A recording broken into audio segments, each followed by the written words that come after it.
I think every country would argue that their immigration context is unique. I think the Maltese context is unique. It's certainly very particular. We are the southernmost EU member state. We are the smallest EU member state, and we have one of the highest population densities in the world. That makes us quite unique.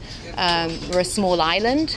Islands tend to generate an insular mentality. We come with a 7,000-year history of colonialism. We're a relatively new member state, new nation state. All of this feeds into notions of national identity. If we look at the capital city of Malta, it is built as a fortress in order to be able to keep the Muslims out. And Malta prides itself on being a Roman Catholic state, and if you like, the last frontier of Christianity. Malta kept Europe Christian.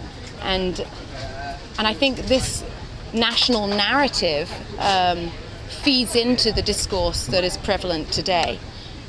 The African migrants in Malta form a small part of the migrant population, and yet if I use the term immigrant, people automatically assume that I'm speaking about sub-Saharan Africans, as if these were the only people that were living in Malta, and more to the point, the only people that are invading Malta. And here you start to see how history plays into the contemporary.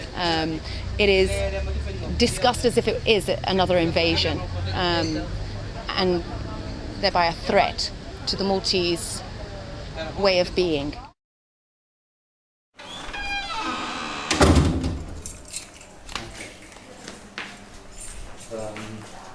So you want to see this one? This was done by, as you can see from here, by a group of unaccompanied minors who arrived in Malta. They were in a center for unaccompanied minors, and it was made by them. Basically, it illustrates it's a good illustration. It illustrates about feeling their country, about the journey. So here you can see that there is a kind of war and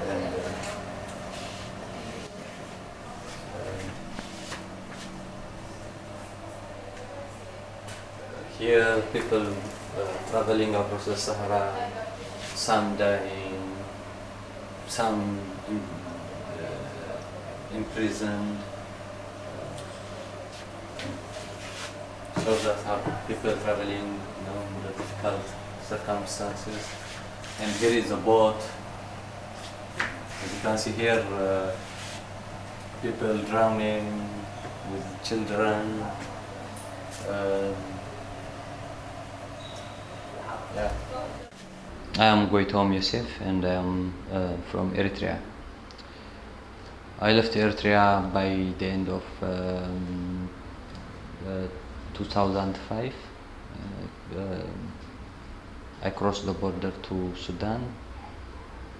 I left for political reasons.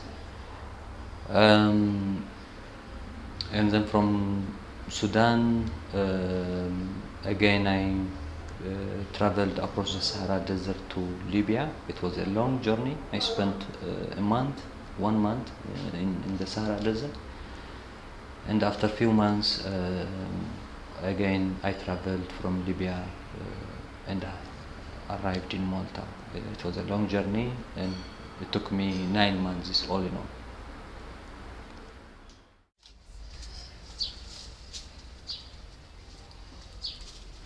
The biggest groups that arrive in Malta are from Somalia and Eritrea originally, and they're clearly leaving those countries because they're war-torn countries. A lot of people will have family members who have died and won't have a livelihood there anymore and will decide to migrate. Generally, that migration route starts in these countries, for example Somalia and Eritrea, and then goes to somewhere like Sudan, where they might stop and work or wait for their families to send more money, and eventually these people get to Libya. Libya is where most, if not all, the migrants who arrive here irregularly depart from, on boats from the Libyan coast. Malta's on the external border, which is important geopolitically because a lot of EU policies focus on the external border as a place to regulate migration, especially irregular immigration. And so both of these factors mean that Malta and other countries along the external border play a kind of gatekeeper role in the European Union. The government here has had, for the last 10 years, a line on it where they say that the numbers arriving here are disproportionate to the numbers arriving in the rest of Europe, that Malta is a very small country and Malta can't cope with these numbers who are arriving.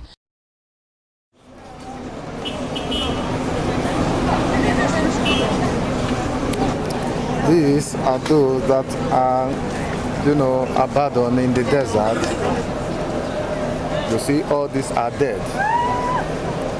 They were living, fighting for a better life.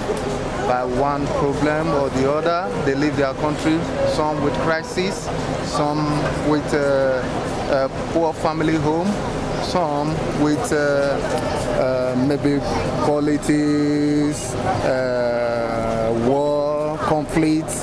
These are the result of what they pass through.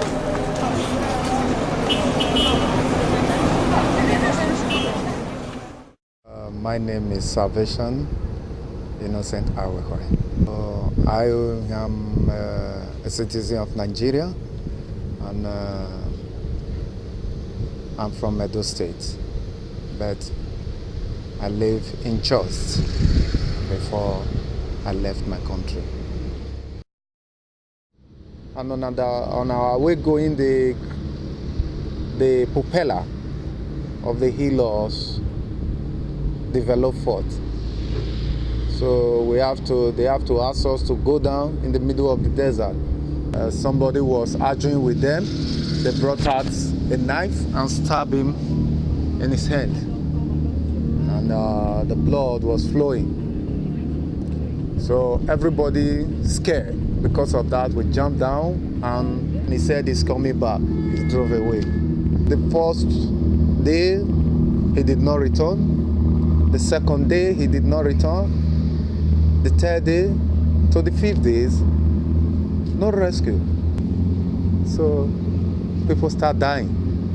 Each one after the other, they were dying, and we were arranging them like according to how they died. What I can remember so far is that about 20 died before my eyes. From there, even I'm sleeping, I see them alive, but they are dead. But I see them still living, you know? So there, my mental illness began. And I cannot remember how I was rescued, how I arrived in Libya. There I could not remember. My name is Adil Muhammad Ahmad. My nationality is Somali. I came from Somalia, from Mogadishu city. In Libya, all migrants, they are planning their trips and journeys to come to Europe. And there's only one way, which is crossing the Mediterranean Sea with the help of smugglers, with the help of the human traffickers. So we paid money and we came here by boat, traveling by small boat, small fishing boat. So, and somehow when you think about that, it's something that no one can believe in, that a large group of migrants traveling this small fishing boat, either a dinghy or whatever, and crossing this huge Mediterranean Sea, it's something that no one could believe. And this was not my first trip. I tried or attempted to come to Malta. This was the third attempt that I was trying to come to Malta. There were other trips, that I tried to leave Libya and come to Malta, but it was unsuccessful. One of these trips, we were almost traveling 2 days in the sea, and then our boat started taking water and we were sinking, and many of people traveling with me died in the sea. We were rescued by a Libyan ship and taken back to Libya.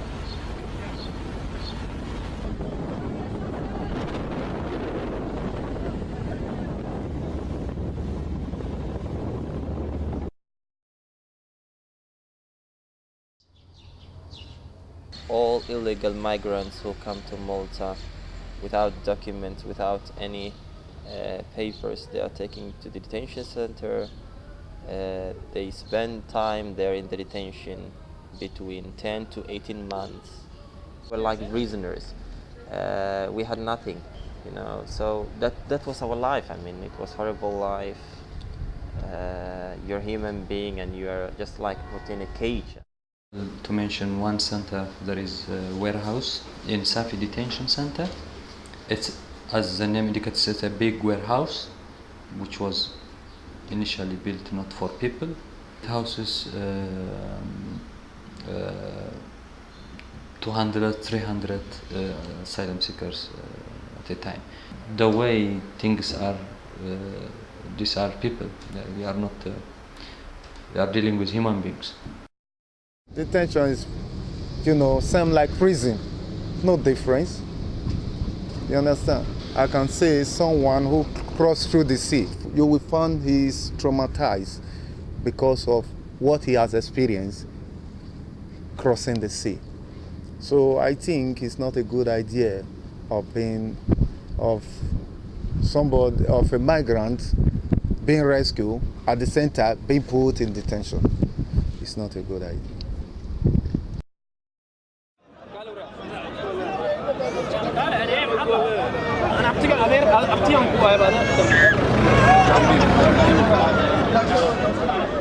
Regardless of the asylum outcome, rejected asylum seekers and asylum seekers granted protection are all released into the community.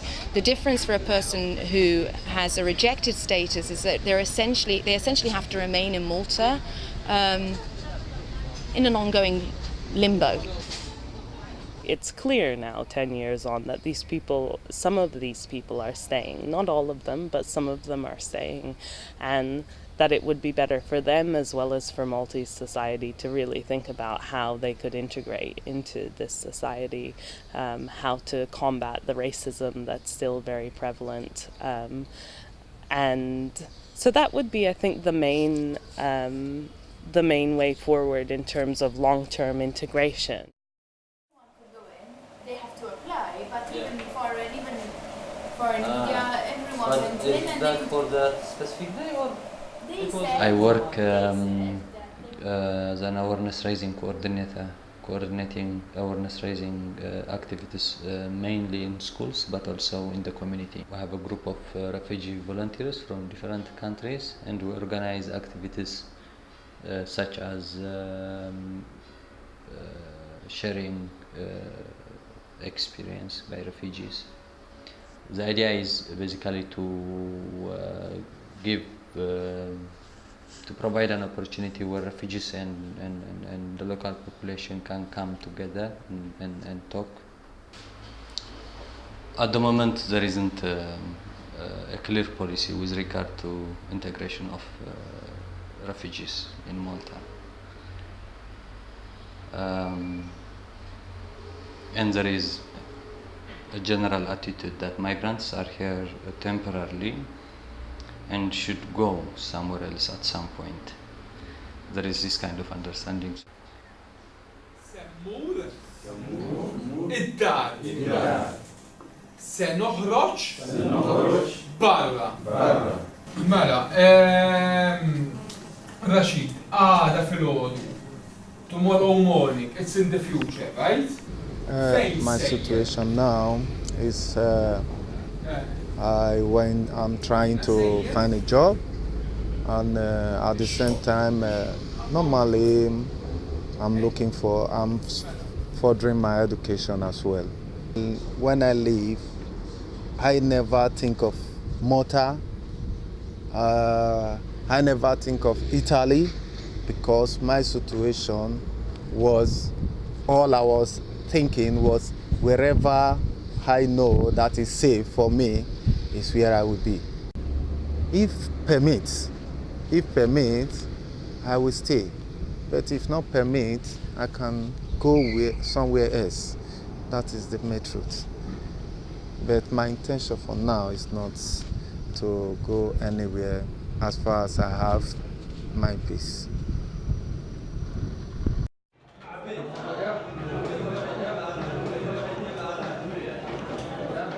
I never had a dream that one day I will go to US. So I had no way that I can dream about that. So even when I started participating in the program, I mean, I was not thinking about that. I mean, I will be accepted, and I knew that how it's difficult, going through all this procedure, and it took me many years, until I came the end of the procedure. And after my interview with the USCIS and the DHS, I received my approval that I am accepted as a refugee. The day I was rescued from the sea and we were brought to Malta, that was a day. The day I was released from detention, that was another day. And the day I was accepted, in this program, it was another situation. The day I will arrive in the US, then after that I will have a normal life, I think.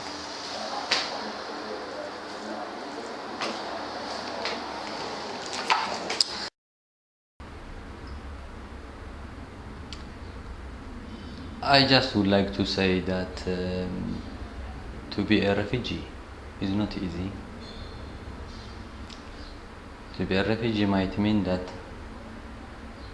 you might not go back to your country again, or be able to visit your family, or be able to see the place where you grew up, friends.